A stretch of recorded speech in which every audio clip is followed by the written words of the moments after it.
मतलब बूटे खिलने का मतलब है कि जैसे हमारी जिंदगी में जो जितने भी हमारी जिंदगी में बंजर हैं, जब महाराज ने प्रवेश कर लिया तो वहां भी वो बूटे खिलने लगे।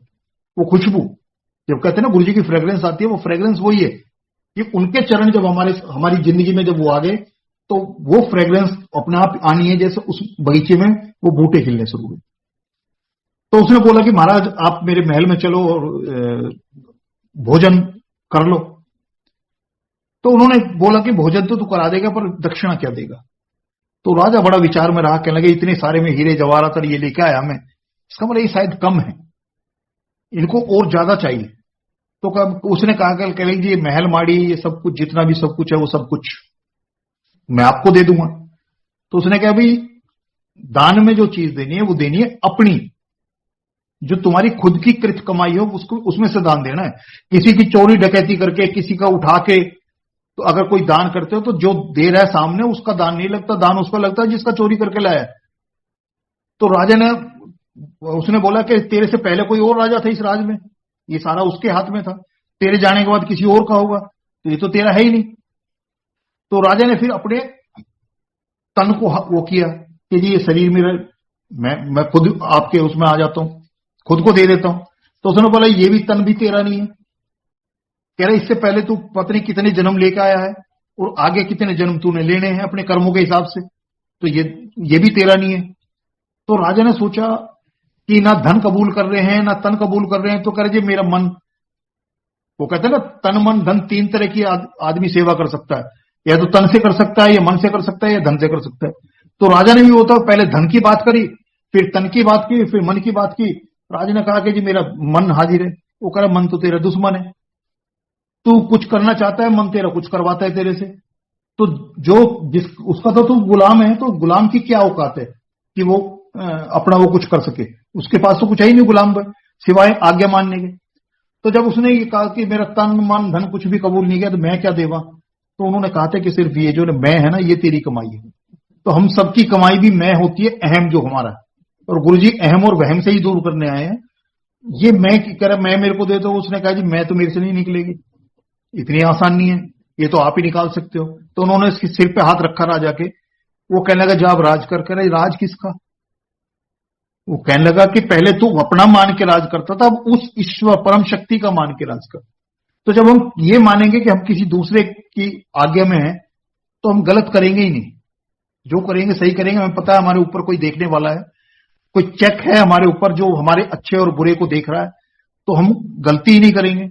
जब तक मैं मेरा है तब तक भी भरने की सोचते हैं, तभी तक हमारा लोभ स्वार्थ लालच ये सब कुछ तब काम करता है जब ये कि मेरे पास आएगा। ये जो हाय तोबा जो लगी होती है तब होती है जब ये मेरा होगा। लेकिन अगर हमें पता है कि मेरा कुछ है ही नहीं तो फिर किस बात की हाय तोबा? क्योंकि सृष्टि में धरती पे सिर्फ जो है इंसान ऐसा है, बाकी आप देखो पूरी सृष्टि में जितने जीव हैं सबको परमात्मा पे भरोसा है, वो जैसा चाहता है वैसा वो रहते हैं ना। उन्होंने कोई ऐसे कोई जो प्रकृति से जो है उसी में वो अपना विचरण करते हैं, वैसे ही वो खाते हैं। सिर्फ एक इंसान जो है वो एंटी, उसको भरोसा नहीं है, इसलिए वो सालों का इंतजाम करता है। कितने आगे तक वो लेके चल रहा है। आज जो दुनिया जिस प्लेटफॉर्म पे खड़ी है अपने मरने को खुद इंतजाम कर रहा है।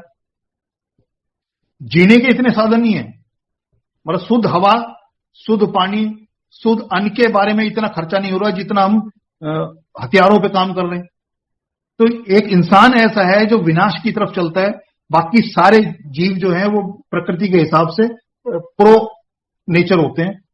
सिर्फ इंसान है जो करता है, उसका भुगतान वो प्रो नेचर वाले जो जीव हैं वो भी भुगतान करते हैं, इस इंसान की गलतियों का भुगतान करते हैं। तो गुरुजी महाराज ने बहुत सीधा सच्चा, और तीसरा जो था गुरुजी ने सुनिए का, आंधे रहो मांगो मत मानो, और तीसरा है सुनिए। सुनिए जो गुरुजी सुनाना चाहते हैं, जो शब्दवाणी जो सत्संग पूरे ध्यान से सुनो। जो गुरुजी को आपको जो चीज क्लिक करानी है, जो आपके काम की है, जो आपके लिए दवाई का काम करेगी, आपके मानसिक शारीरिक आध्यात्मिक फाइनेंशियल जो कुछ भी आपकी परेशानी है, उनको दूर तभी हो सकते हैं जब वो सुनिए वाली जो गुरुजी की बात है उस पर हम कंसंट्रेट करें कि जो सुनाना चाहते हैं वो सुने, जो वो समझाना चाहते हैं वो समझ में आने लगेगा। जब समझ में आएगा तो गलतियां कम होनी शुरू हो जाएंगी, और गलतियां नहीं होंगी तो जो हम भुगतान करते हैं गलतियों की, जो सजा का भुगतान करते हैं वो सजा ही नहीं होगी।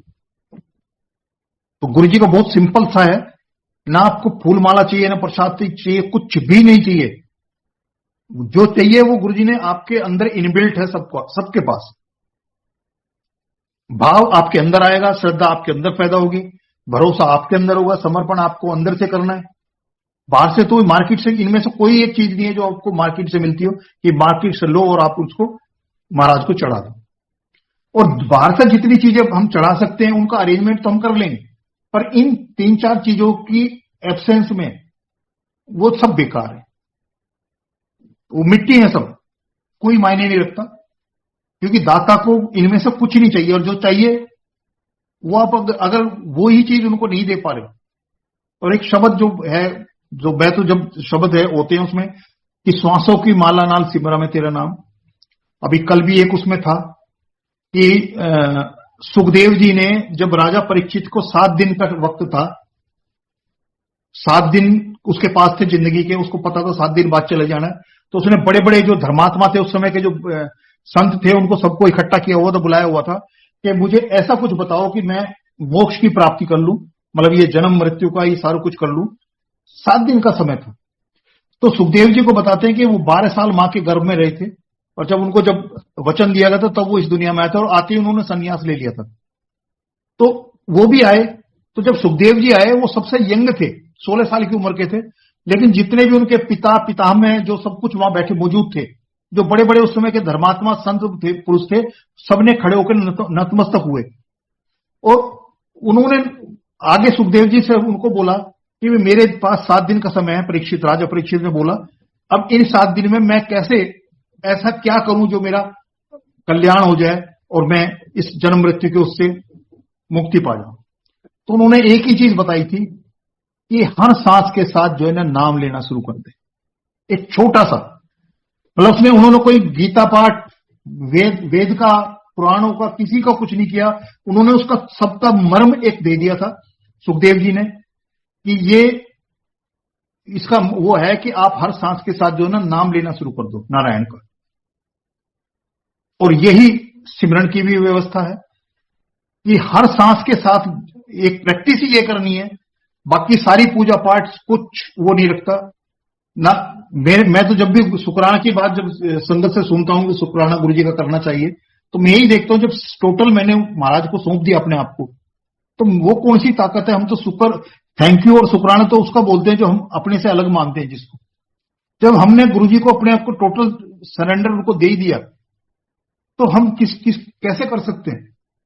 और वो ताकत कौन सी हमने बचा के रखी है जो महाराज से जो थैंक यू सॉरी बोल रही है। क्योंकि कभी भी हमने आईने में खड़े होकर खुद से कभी थैंक यू सॉरी बोला है। तो जब हम संपूर्ण अपने आप को सौंप दिया महाराज को, तो वो ताकत ही हमारे पास नहीं बची। तो उसमें एक ही चीज है कि हर सांस के साथ सिमरन। और यही जो सुखदेव जी ने उनको बताया था कि इससे बड़ा कोई मंत्र, यंत्र, तंत्र कुछ भी नहीं है। सिंपल है, सांस मालिक की दी हुई है, उनके हाथ में है, गिन के वो भेजते हैं, सांस से वो देते हैं।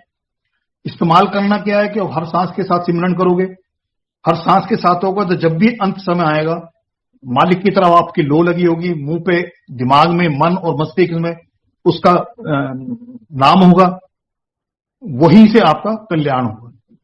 और कलयुग में भी यही कहते हैं कि नाम की महिमा है। वो कहते हैं राम से बड़ा राम का नाम।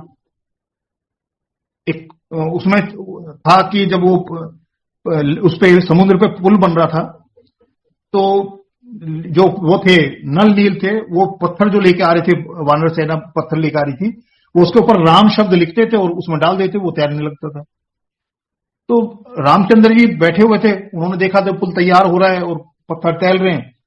तो हनुमान जी साथ में थे, तो रामचंद्र जी ने भी एक पत्थर लिया और हाथ से उसमें समुद्र में छोड़ दिया। अब वो छोड़ते वो डूब गया पत्थर। अब वो उनको उन्होंने देखा कि वहां जो पत्थर हुए हैं वो तो सारे तैर रहे हैं, और लेकिन उनका राम का जो हाथ का छोड़ा हुआ है वो डूब गया।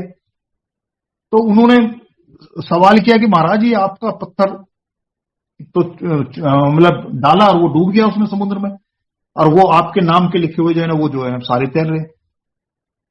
तो उन्होंने बताया कि जिसको राम ने छोड़ दिया उसको तो इस सृष्टि में कोई तार ही नहीं सकता, क्योंकि उन पत्थर पे सिर्फ राम का नाम लिखा था। तो राम ने उनको होल्ड किया हुआ था, वो तैरने लगे थे, और राम ने उनको जिसको अपने हाथ से छोड़ दिया। तो गुरुजी महाराज ने सब संगत का हाथ पकड़ा हुआ है, जैसे हाथ पकड़ा हुआ है। अब हमारे पास एक ही सबसे बड़ा जो फर्स्ट और फॉरमोस्ट कर्म है वो है सिमरन, कि हर सांस में कोशिश और प्रैक्टिस बस इतनी करनी है कि हर सांस में उनको याद रखें, उनका नाम लें, सिमरन करें। और यही कलयुग में भी और महाराज की कृपा ब्लेसिंग्स में भी सबसे बड़ी दात यही है जो सुखदेव जी ने राजा परीक्षित को दी थी। वही गुरु जी महाराज के हजूरी में, दरबार में, वही सबसे बड़ी दात है कि हर सांस के साथ सिमरन लेने की प्रैक्टिस करनी है। उसी को हमने साधना है और उसी को हमने आगे लेके चलना है। बाकी आपको कहीं मंदिर में, कहीं गुरुद्वारे में कहीं जाने का मौका मिल रहा है नहीं मिल रहा, वो इतना नहीं है, क्योंकि हर सांस के साथ नाम लोगे तो जब ये चल निकलेगा तो आप सोते हो, उठते हो, बैठते हो, कोमा में हो, बेहोशी हो, हर हालत में वो जो है ना चलता रहेगा। जब तक सांस चलेगा तब तक वो नाम भी चलेगा साथ साथ में। तो एक बार उस डोर के साथ में जो ना उस नाम को बांध के चलने चलो फिर। तो ये आज के लिए जो संगत का वो है वो यही है कि गुरुजी ने जिस सीधे रास्ते पे चलने का कि अपने अंदर की सोच और अपने कर्मों पे ध्यान दो, और उसमें से वो सारी चीजें जो आपके कर्म या सोच किसी दूसरे के गलत करने के बारे में सोचते हैं या करते हैं उनको खत्म करें। क्योंकि हर इंसान जो है ना अपनी फसल बो रहा है कर्मों की, और वो काटनी भी उसने खुद ही है। तो जैसा बोओगे वैसा ही काटोगे। ऐसा हो नहीं सकता कि किसी ने निमोली बोई है, नीम का पेड़ बोया है और उसमें से आम तोड़ के खाने लगे। आम खाना है तो आम का ही पेड़ गुठली आपको दबानी पड़ेगी और एक सब्र रखना पड़ेगा। तो हमारे सबकी अपने कर्मों की फसल है, हमने क्या काटना है उसके लिए पहले क्या बोना है उस पर ध्यान देना है। अच्छे से बोएंगे, अच्छी फसल होगी तो वो उसका फल भी अच्छा ही होगा। और अगर फसल ही आपकी खत्म होगी, मर गई, बेकार हो गई, कीड़ा लग गया, जहरीला हो गया, तो फल तक तो पहुंच ही नहीं पाएंगे। जय गुरु जी। आज के लिए इतना ही है। आगे कभी गुरु जी महाराज आदेश करेंगे तो फिर आपके रूबरू होके जो भी भाव बैठने के बाद गुरु जी अंदर लाते हैं और जो बताते हैं वो शेयर करेंगे। जय गुरु जी। जय गुरु जी। शुक्राना गुरु जी का, जो कि गुरु जी ने इतनी ब्लेस्ड संगत हमारे पास यानी कि सत्संग के लिए बुलाया। अंकल आपने बहुत अच्छे भाव से एक एक चीज आपने बताई, कैसे लंगर प्रसाद की, कैसे सत्संग में बैठना है, एक एक चीज कैसे तन को साफ करना है। अंकल बहुत अच्छा लगा, आपने एक एक चीज, काफी संतों को इसके बारे में कुछ नहीं अंकल बता, आपने बहुत अच्छी तरह एक एक चीज एक्सप्लेन करके बताई है। हमारा तो मन नहीं भरा कि हमारा दिल कर रहा है कि अंकल आप और कुछ बताइए। बहुत अच्छा लग रहा है अंकल आपके सत्संग सुन के। अनंतम अनंतम शुक्राना गुरु जी का। अंकल आप कुछ और मैसेज देना चाहोगे संतों के लिए? मैसेज यही है कि एक गरीब आदमी था, लेबर मजदूर था, उसके बेटियां हुई, बेटी बड़ी हो गई, शादी का वक्त था, लड़की जवान हुई तो शादी के लिए गया, और शादी के लिए गया तो उसमें पैसे का खर्चा है। अब वो रोज कमा के खाने वाला, बचत कुछ थी नहीं, घर ना जमीन थी ना जायदाद थी, कुछ भी नहीं था उसके पास में। अब वो जिस भी उसके लाला के पास जाता था, मतलब जो उधार देते थे सब वो कहते हैं जी कुछ रखने के लिए है तेरे पास, यानी गिरवी रखने के लिए है कुछ जिसके एवज में तेरे को उधार दे दिया जाए। अब वो कहता है मेरे पास तो कुछ नहीं है सिवाय मेरी ईमानदारी और मेरी जो मेहनत है उसके अलावा। अब कोई उसको ना दे तो पता करते करते उसको पता लगा कि राजा अकबर जब वहां सुबह सुबह की नमाज पढ़ते हैं और नमाज पढ़ के जब वो उठते हैं तो पहला इंसान जो सामने पड़ता है उसकी जो भी वो मांगता है उसको पूरा कर देते हैं। अब उसकी जरूरत इतनी थी कि अपने पूरे उसमें उसने कोशिश करके देख ली, कहीं से कुछ मिल नहीं रहा था उसको, और लड़की की शादी करनी उसकी जरूरत उसकी थी बहुत बड़ी। तो उसने क्या किया कि रात को ही जाके वहां बैठ गया कि मेरे से पहले कोई दूसरा इंसान वहां जाके ना बैठे। बैठा। सुबह सुबह जो आए वो महाराज आए, महाराज ने आके अपना वो पल्ला बिछाया और बिछा के जो है ना वो उस पे वो करने लगे, अपनी नमाज पढ़ी। नमाज पढ़ के जब आंखों पे हाथ करके और उन्होंने जो आंख खोली तो सामने वो था। तो सामने बोला कि हाँ भाई बोल, तेरी क्या वो है डिमांड, क्या है, क्या मांगता है। वो कह रहा जी मांग तो मैं बाद में भी लूंगा, पर एक बात बताओ, आपकी तबीयत ठीक है? कहले हाँ ठीक है। कह रहे नहीं, अभी आप कभी बैठे थे, कभी कोड़े हो रहे थे, कभी खड़े हो रहे थे, तो मुझे लगा आपके पेट में भयंकर दर्द है जिसकी वजह से आप ऊपर नीचे हो रहे। तो उसने कहा कि नहीं, मैं तो अल्लाह ताला से जो है ना वो उसको उनसे मांग रहा था। तो जैसे ही राजा ने बोला कि मैं उनसे मांग रहा था, तो वो बिना बोले मुड़ के चल दिया। अब राजा ने उसको बुलाया, करा भाई इसको लेकर आओ, ये मेरा जो असूल है कि जो पहला मेरे को दिखता है उसकी मैं मांग पूरी करता हूं, और ये जो है ना उठ के चल दिया, बिना मांगे मुड़ के चल दिया, इसको लाओ, उसको लेकर आए। वो कहने लगा भाई मेरा असूल है कि जो पहला इंसान जो मेरे सामने पड़ता है मैं उसकी मांग को पूरा करता हूं, और तू बिना मांगे जा रहा है, तू बता क्या मांगना है। उसने कहा कि महाराज, एक भिखारी दूसरे भिखारी से क्या मांगेगा? आप भी उससे मांग रहे हो, इसका मतलब आप भी भिखारी हो, आप बड़े भिखारी हो। मेरी जरूरत जितनी है मैं आपसे मांगने आया था, लेकिन एक भिखारी दूसरे भिखारी से क्या मांगेगा? जब वो आपकी वो सुन सकता है तो क्या वो मेरी नहीं सुन सकता?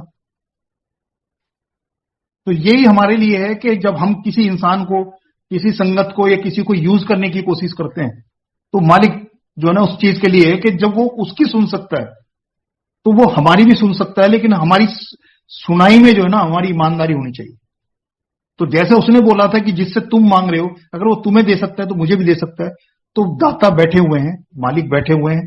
फिर गुरु जी की यहाँ वो बोलते थे, कई दफे जो है माता रानी के यहाँ जाते थे तो गुरु जी बोलते थे कि मैं ऐसे बैठा हूं देने वास्ते, तो तुम मेरी धीनु जाके जो है ना तंग करते हो, जो चाहिए मैं यहां देने को बैठा हूं।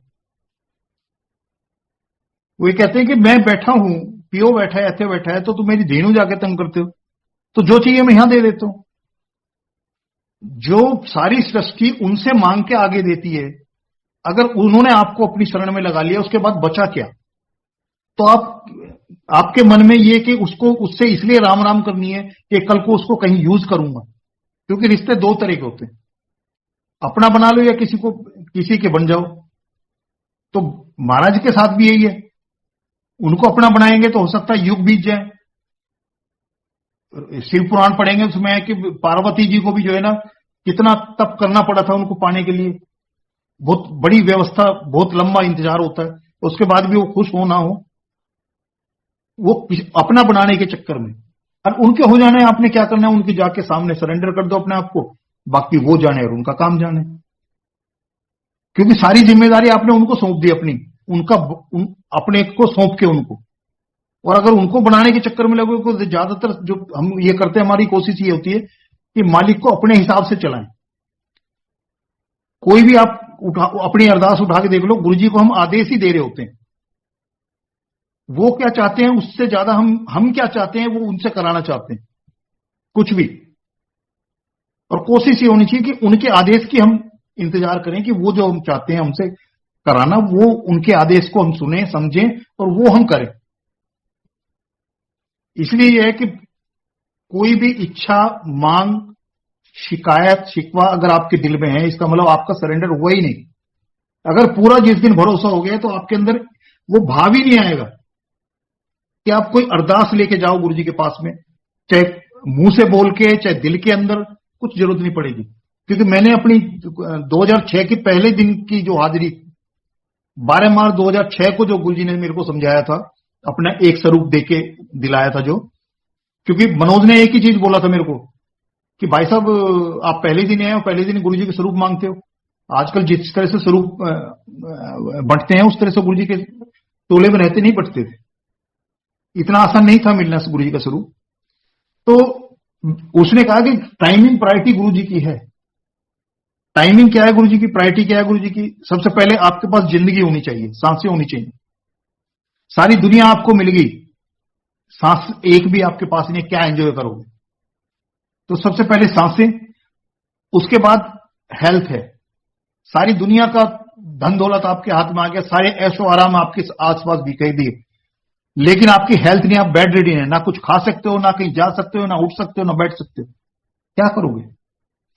और तीसरा जो दुनियावी चीज है जिसके चक्कर में हम जगह जगह अपना हाथ दिखाते हैं, कोई माथा दिखाता है, कोई अपनी जन्म पत्री दिखाता है, जो कुछ करता है। तो गुरु जी का है कि सबसे पहले जिंदगी होनी चाहिए, उसके बाद हेल्थ होनी चाहिए, उसके बाद दुनियावी चीजें तो ऑटोमेटिकली एंजॉय करने का मौका ही तब है। आपके पास जिंदगी होनी चाहिए और उसके साथ हेल्थ होनी चाहिए। और वो फिर तीनों फेज में अपनी उसमें कर चुका हूं, हेल्थ का भी, जिंदगी का भी। और पहला दिन था, उसने जो टाइमिंग प्रायोरिटी बताई थी कि कब किसको गुरुजी कितना कैसे कहां क्या देना चाहते हैं, वो सब वो तय करते हैं, पर उसमें हमारी कुछ नहीं है। तो इसीलिए वो उस दिन से छोड़ा है और आज तक मेरी ऐसी कोई जरूरत जो मेरी जरूरत जिंदगी में आने से पहले वो उसका सारा समाधान तैयार ना हो, ऐसा हुआ नहीं। और गुरुजी के ब्लेसिंग्स को सही एंजॉय करना है तो अपने सवाल अपनी अरदास करनी बंद करनी होगी, तब उन असली नजारा देखने का मजा तब है। क्योंकि एक शब्द, 3 शब्द जो है गुरुजी सुनवाते हैं। एक तो बिन बोले सब कुछ जानदा, पहला स्टेप है कि वो उनको हम ऐसा कुछ जो उनको सुनाई नहीं दिया वो हम सुना सकते हैं, कुछ नहीं है। वो जानी जहान है, ऐसा क्या है जो उनको दिखाई नहीं दिया हम दिखा सकते हैं, कुछ नहीं है। इस सृष्टि में कोई ऐसी जगह नहीं है जो उनको ना दिखी हो, या ऐसा कुछ कर्म जो उनको ना सुना हो, जो हम अपनी अरदास से उनको दिखा सकते हैं, बता सकते हैं, कुछ भी नहीं। तो फिर क्यों ऐसे उसमें पढ़ना? जो वो जानी जान है, आपका हर क्षण का आपको उनको पता है, पिछले जन्मों का उनको पता है, आगे क्या होना उनको सब कुछ पता है। तो फिर ऐसे उसको बता के हम अपने आप को या उनको क्यों वो करते हैं कि बिन बोलिया सब कुछ जान ले। दूसरा एक शब्द चलता है, जो मांगो गुरु अपने से, ठाकुर अपने से, सोई सोई देवा। अगर हम मांग नहीं पाएंगे, आप मांगते रहोगे, वो देते रहेंगे, लेकिन उनकी कृपा को, उनकी ब्लेसिंग्स को हम पूरा एंजॉय नहीं कर पाएंगे, ये तय है। हमने एक उनकी कृपा को एक लिमिटेड उसमें डाल दिया कि हमारी इधर से हम मांगते रहेंगे, उधर से वो देते रहेंगे, लेकिन वो क्या देना चाहते हैं। एक बच्चे के प्रसंग में आता है कि एक टॉफी का उसके सामने रख दिया दुकानदार ने कि ले बेटे इसमें से ले ले। तो बेटे ने उसने हाथ कर दिया, नहीं अंकल आप भी दे दो। तो उसने बोला कि उसने लिया, मुट्ठा भरा और उसको दे दिया, तो दोनों हाथ उसके भर गए। लड़के को मिल गया, बच्चे को मिल गया। तो उसने बोला भाई मैंने तो पूरा डिब्बा तेरे हाथ में, तो तूने अपना खुद क्यों नहीं लिया? उसने कहा अंकल मेरे हाथ की मुट्ठी बहुत छोटी है, मेरे हाथ में मुश्किल से 2-3 आती, और आपका जो हाथ है वो बहुत बड़ा है, और मेरे दोनों हाथ भर गए, उसमें से भी गिरने के चांस हो गए।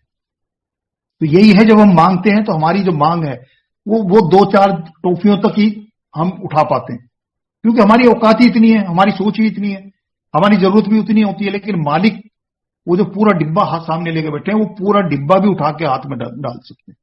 तो हमें उनके हिसाब से चाहिए या अपने हिसाब से चाहिए। अगर अरदास करनी है तो हमारे हिसाब से वो देते रहेंगे, लेकिन क्या हम उनकी कृपा को पूरा एंजॉय करेंगे? नहीं कर पाएंगे। और तीसरा एक आज भी शब्द चला था, उस शब्द में जो लास्ट से पहले जो था, उसमें आप देखो उसने यही एक कहा है कि जो भी हम मांगेंगे उसमें दुख ही निकलेगा, लेकिन जो दाता देगा, जो मालिक देगा, अपनी मर्जी से देगा, अपने हिसाब से देगा, उसको हम पूरा एंजॉय करेंगे, वो कभी हमें दुख देके नहीं जाएगा। और ये बड़ी चीज है कि गुरुजी ने तो तीनों शब्द सुनवा दिए। पहले तो उन्होंने बोल दिया बिन मांगे सब कुछ जानता हूं, कुछ कहने की जरूरत नहीं, अरदास करने की जरूरत नहीं है। वहीं रुक गए तो आप ये देखो कि आपके पोवारे हो गए। अगर दूसरा भी ये मांगते रहोगे तो वही चीज है कि आप 2-4 टॉफियों के चक्कर में पड़े रहोगे और मालिक पूरा डिब्बा लेके बैठा है, पूरी सृष्टि आपके लेके बैठा है। और तीसरा है मांग लिया फिर भुगतोगे, फिर मालिक को उलाना दोगे जी आपको तो पता था कि ये मेरे लिए ठीक नहीं है, फिर भी आपने मेरे को दे दिया। ये नहीं पता कि आपने मांग मांग के उनको मजबूर किया है। और जब बार बार मांगेंगे तो उनकी एक लिमिट होती है, उसके बाद उनको देना है। पर क्या हम उनकी कृपा को छोटा नहीं कर रहे? क्या वो जो चाहते हैं वो हम कर पा रहे हैं? तो ये अरदास, ये शुक्राना, ये सब बहुत नीचे की चीजें। अब पूरी तरह से अपने अंदर सांसों के साथ चला के तो देखो, फिर देखो उनकी जो ब्लेसिंग्स हैं उसको कैसे एंजॉय करते हो। और बहुत कुछ तो ऐसा है जो आप किसी को एक्सप्लेन भी नहीं कर सकते, जो आप सिर्फ एंजॉय कर सकते थे। जय गुरु जी।